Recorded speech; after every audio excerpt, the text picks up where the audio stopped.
यथा दृष्टिस्तथा मनः।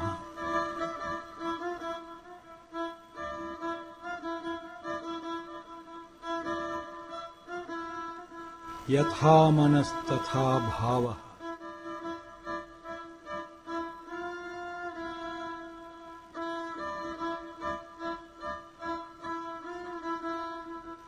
यथा भावस्तथा यत्नः।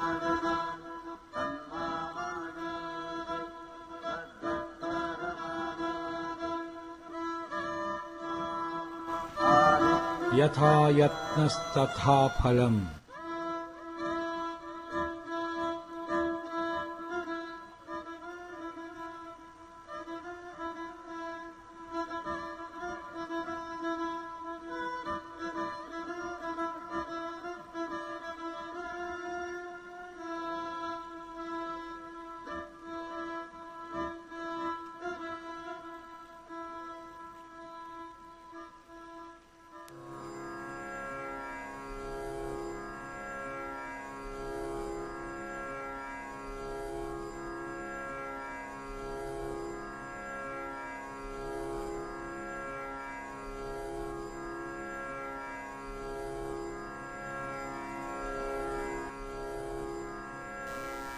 हरिः ॐ।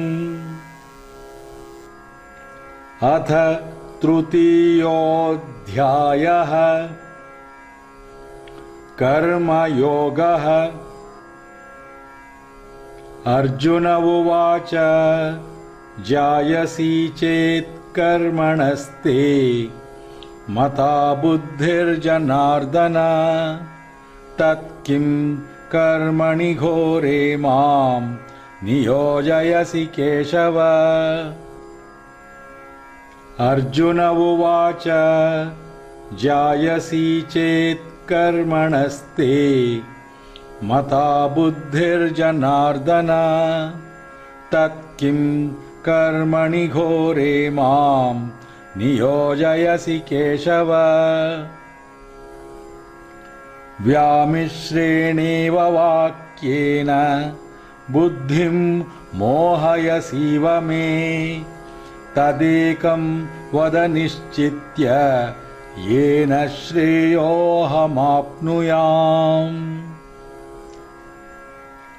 व्यामिश्रेणेव वाक्येन बुद्धिं मोहयसीव मे तदेकं वद निश्चित्य येन श्रेयोऽहमाप्नुयाम्।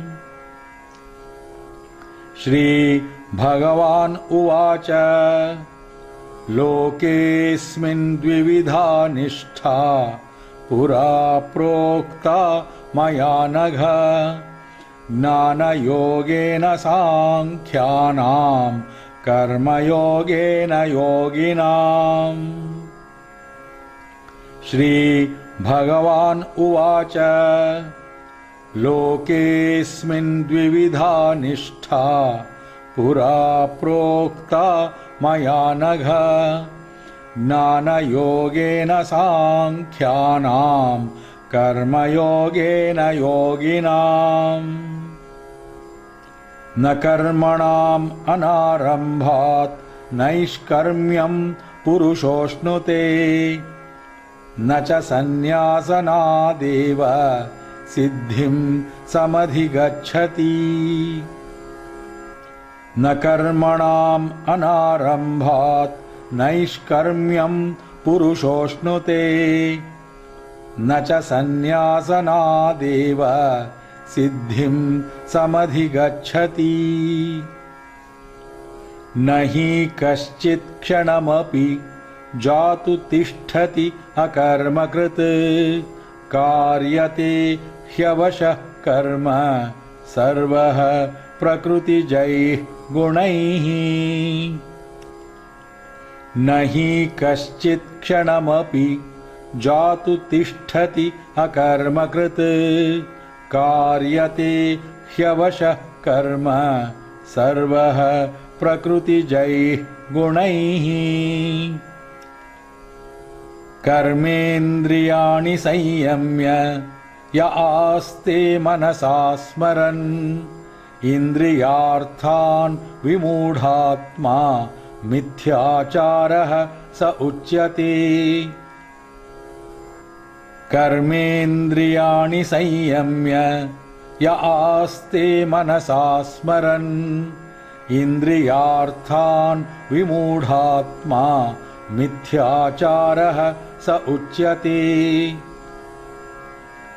यस्त्विन्द्रियाणि मनसा नियम्य आरभतेऽर्जुन कर्मेन्द्रियैः कर्मयोगम् असक्तः सः विशिष्यते। यस्त्विन्द्रियाणि मनसा नियम्य आरभतेऽर्जुन कर्मेन्द्रियैः कर्मयोगम् असक्तः सः विशिष्यते।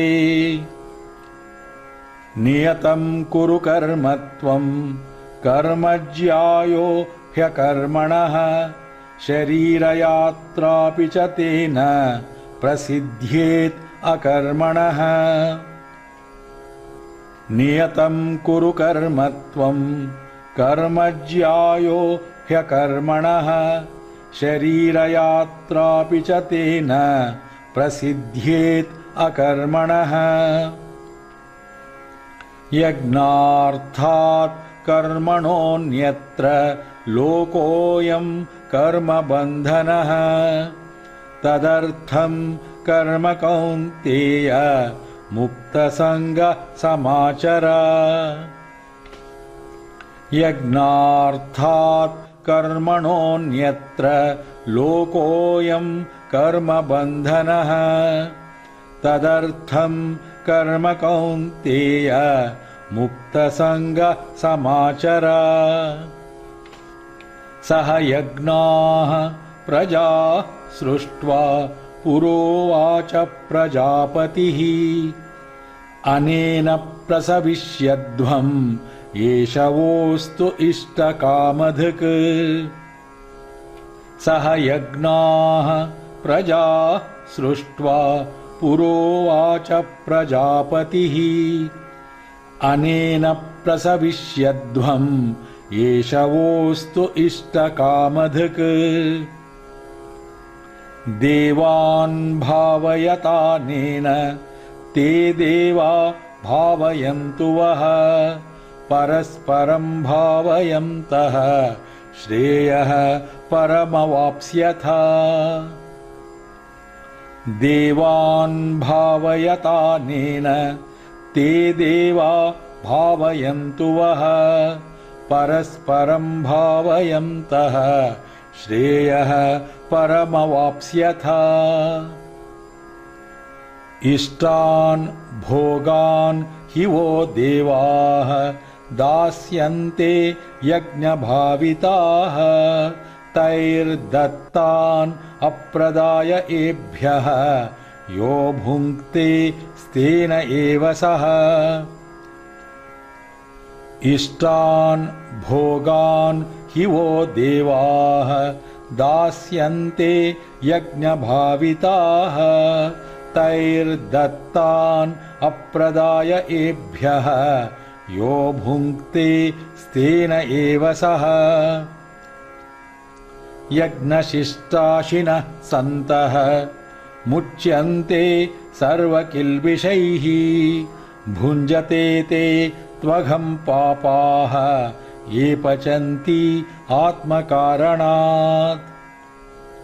यज्ञशिष्टाशिनः सन्तः मुच्यन्ते सर्वकिल्बिषैः भुञ्जते ते त्वघं पापाः ये पचन्ति आत्मकारणात्। अन्नात् भवन्ति भूतानि पर्जन्यात् अन्नसम्भवः यज्ञात् भवति पर्जन्यः यज्ञः कर्मसमुद्भवः। अन्नात् भवन्ति भूतानि पर्जन्यात् अन्नसम्भवः यज्ञात् भवति पर्जन्यः यज्ञः कर्मसमुद्भवः। कर्म ब्रह्मोद्भवं विद्धि ब्रह्माक्षरसमुद्भवं तस्मात् सर्वगतं ब्रह्म नित्यं यज्ञे प्रतिष्ठितम् कर्म ब्रह्मोद्भवं विद्धि ब्रह्माक्षरसमुद्भवं तस्मात् सर्वगतं ब्रह्म नित्यं यज्ञे प्रतिष्ठितम् एवं प्रवर्तितं चक्रं नानुवर्तयतीह यः अघायुः इन्द्रियारामः मोघं पार्थ स जीवति एवं प्रवर्तितं चक्रं नानुवर्तयतीह यः अघायुः इन्द्रियारामः मोघं पार्थ स जीवति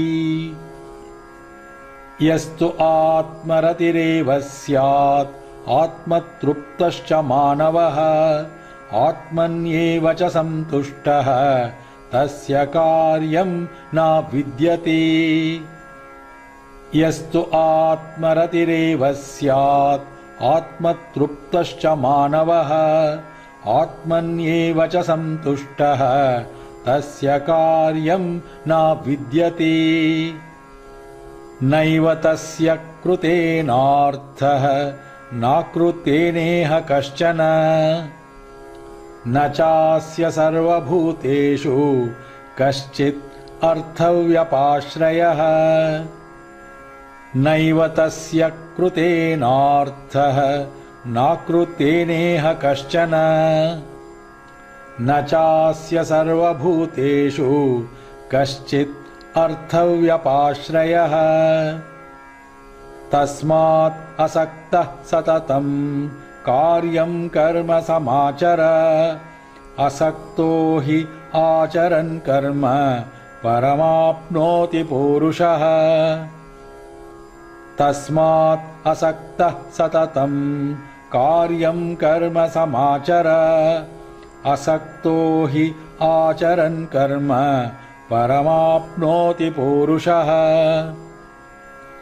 कर्मण्यैव हि संसिद्धिम् आस्थिता जनकादयः लोकसङ्ग्रहमेवापि सम्पश्यन् कर्तुमर्हसि कर्मण्यैव हि संसिद्धिम् आस्थिता जनकादयः लोकसङ्ग्रहमेवापि सम्पश्यन् कर्तुमर्हसि यत् आचरति श्रेष्ठः तत्तत् एव इतरो जनः सः यत् प्रमाणं कुरुते लोकस्तदनुवर्तते यत् आचरति श्रेष्ठः तत्तत् एव इतरो जनः सः यत् प्रमाणं कुरुते लोकस्तदनुवर्तते न मे पार्थ अस्ति कर्तव्यं त्रिषु लोकेषु किंचन न अनवाप्तम् अवाप्तव्यं वर्त एव च कर्मणि न मे पार्थ अस्ति कर्तव्यं त्रिषु लोकेषु किंचन न अनवाप्तम् अवाप्तव्यं वर्त एव च कर्मणि यदि हि अहं न वर्तेयं जातु कर्मणि अतन्द्रितः मम वर्त्मानुवर्तन्ते मनुष्याः पार्थ सर्वशः यदि हि अहं न वर्तेयं जातु कर्मणि अतन्द्रितः मम वर्त्मानुवर्तन्ते मनुष्याः पार्थ सर्वशः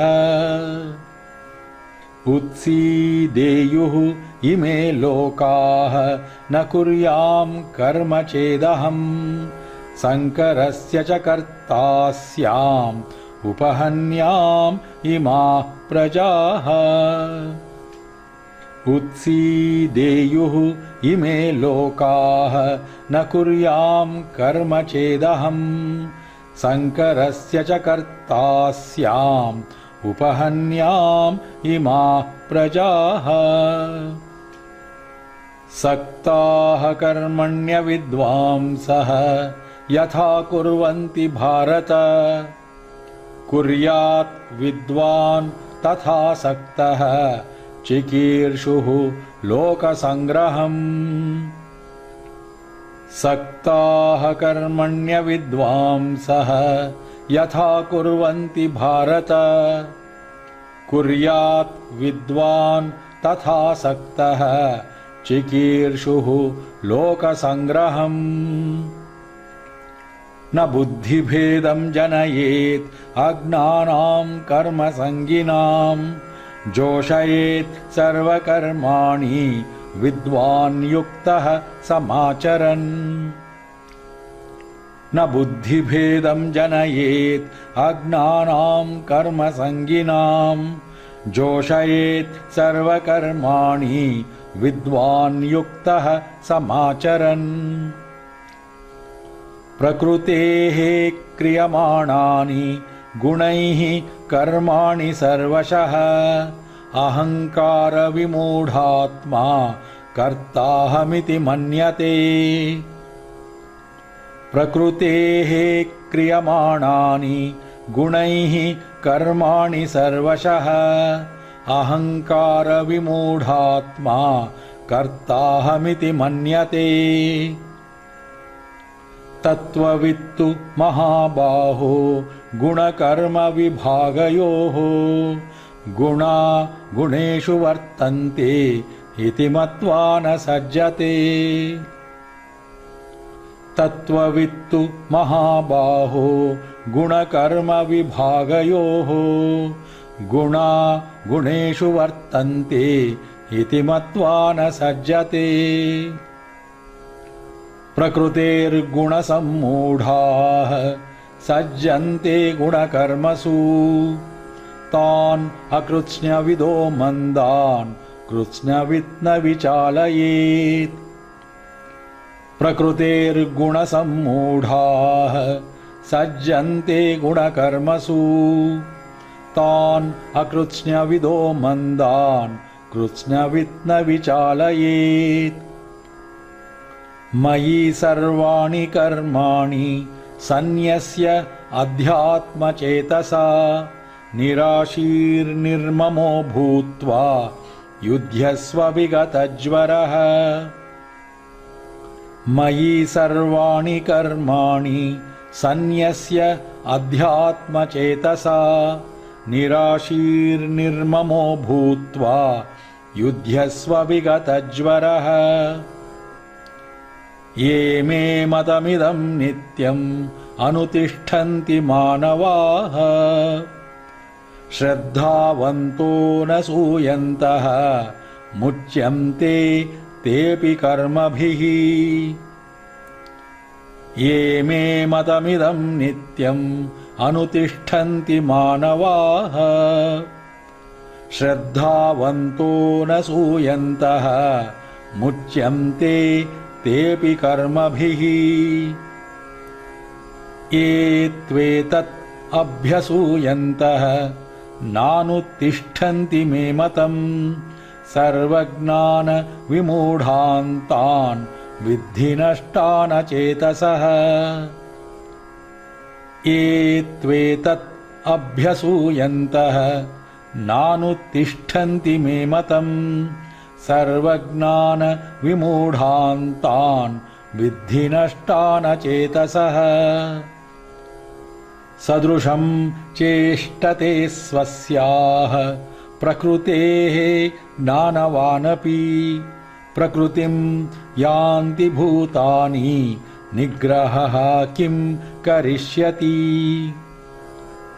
सदृशं चेष्टते स्वस्याः प्रकृतेः ज्ञानवानपि प्रकृतिं यान्ति भूतानि निग्रहः किं करिष्यति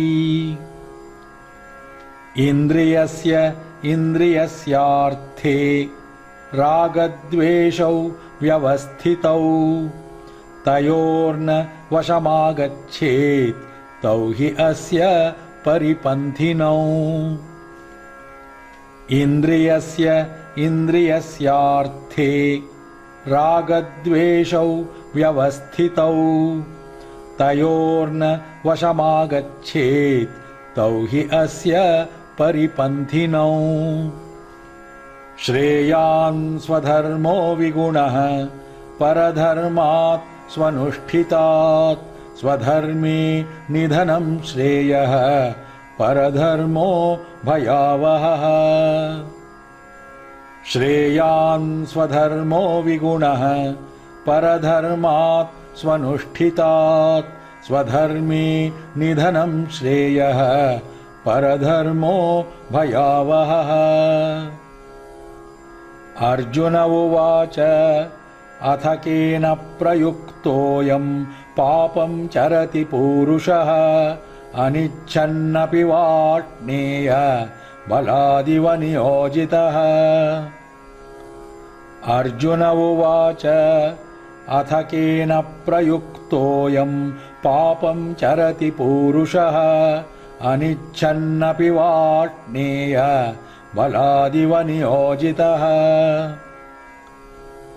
श्रीभगवान् उवाच काम एष क्रोध एषः रजोगुणसमुद्भवः महाशनो महापाप्मा विद्येनमिह वैरिणम् श्रीभगवान् उवाच काम एष क्रोध एषः रजोगुणसमुद्भवः महाशनो महापाप्मा विद्येनमिह वैरिणम् धूमेन आव्रियते वह्निः यथादर्शो मलेन च यथा उल्बेनावृतो गर्भः तथा तेनेदमावृतम्